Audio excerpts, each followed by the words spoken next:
আজকের দিনটা আমার জন্য ভীষণ স্পেশাল ছিল, যদিও যা ইচ্ছে ছিল সেটা পূরণ হয়নি, কিন্তু দিনটি খুব ভালোই কেটেছে। অনেক দিন ধরেই ভাবছিলাম আমার মিনি গার্ডেনের জন্য কিছু ফুল গাছ কিনতে যাব করেও যাওয়া হয়নি, আসলে সময় হয়ে ওঠেনি।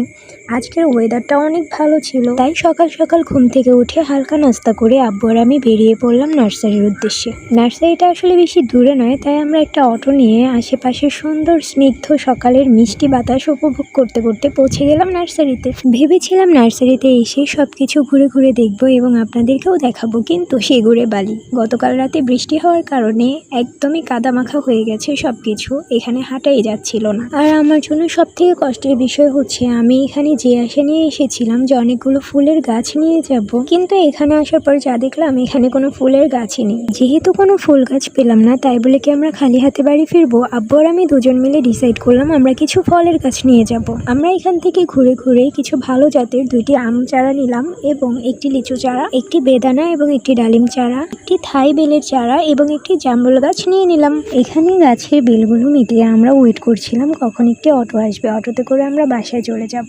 নার্সারিতে এসে নিজের হাতে কিছু ফল গাছ নিয়ে যাচ্ছি। এই গাছগুলোতে আল্লাহ একদিন অনেক অনেক ফল দিবেন ইনশাআল্লাহ। আমাদের বাসায় এমনিতেও প্রায় 20-25 ধরনের ফলের গাছ রয়েছে।